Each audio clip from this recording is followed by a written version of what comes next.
이 후보자께서 제출하신 자료를 보니까 국회 인사청문회에서는 다른 후보자들하고 다른 세 가지가 있습니다. 세 가지. 첫째, 골프 회원권이 없습니다. 둘째, 콘도 회원권이 없습니다. 셋째, 피트니스 센터 회원권이 없습니다. 그래서 저는 우리 남재준 후보자를 세 가지가 없는 후보자라고 이렇게 생각을 하는데 한 번도 보유하신 적이 없으십니까? 골프 자체를 칠 줄을 모릅니다. 예. 콘도 회원권이나 뭐 없습니다. 이것도 없고 예. 피트니스 센터 회원권. 없습니다. 배우자분께서도 가진 적이 없으십니까? 없습니다. 당연히. 네. 지들은 그냥 등산해가면서 운동했습니다. 예. 이 전역 후에 지금까지 군 관련 민간업체에 적을 두신 적이 있으십니까? 아마 저보고 오라고 하는 업체가 없을 겁니다. 예. 아니면은 또 간접적으로라도 군 관련 민간업체를 위해서 활동하신 적은 없으세요?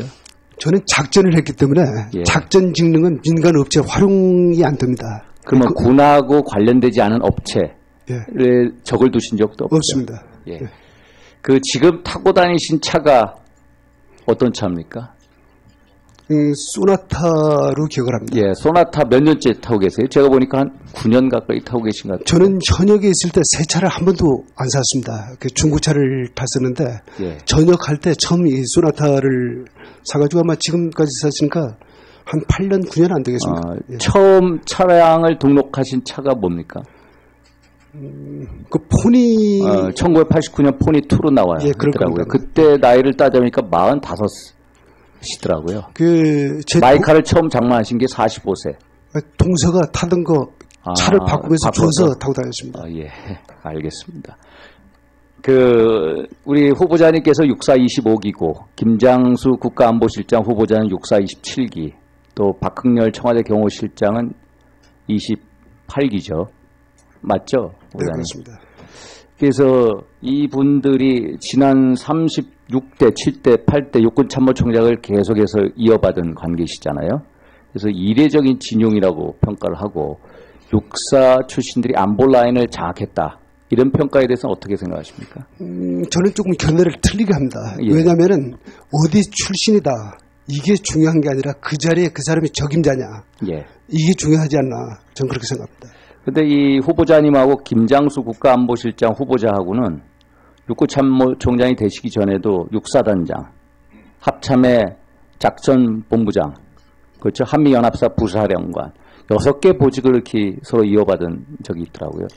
무슨 제가 인연이라고 보기에는 참 드문 인연인데 어떤 관계십니까?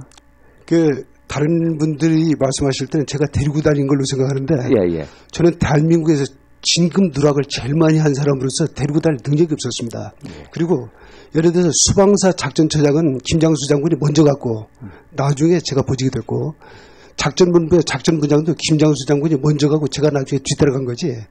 둘 인간관계 게 그런 건 없는데 단지 그런 우연이 생기는 것은 통상 군 보직은 2년 단위로 교체가 됩니다. 예. 그래서 2년 터울이 주고받는 경우가 상당히 많은데 둘이 똑같이 작전을 했기 때문에 그렇게 된 거지. 그럼 이 직무상 관계에 대해서는 뭐 어떻게 하실 무슨 생각 가지고 계십니까? 앞으로 말씀인가? 국가의 생존을 보장하는 국가 안전 보장이라는 건 사견의 문제가 아니고 예. 국가 이익을 어떻게 달성하느냐는 공적인 문제죠. 예. 예. 이 안보라인 인선을 뭐 육사 출신이 안보라인 장악이 아니라 견제와 균형의 인사로 평가한 해석도 있더라고요. 그거에 대해서 어떤 생각이십니까? 전 그 해석에 동의하지 못합니다. 왜냐하면은 예. 살을 공보다 앞세우는 사람은 그것은 공인으로서 자격이 없습니다. 그래서 자기가 자기 조직 속에서 자기 역할을 다 하는 거지 그것이 서로 견제한다, 규정한다 이건 안 되지 않습니까? 그러니까 조직 능률을 극대화해가지고 조직 목표를 달성하는 것이 그것이 가장 중요한 거죠. 예, 소위 국가정보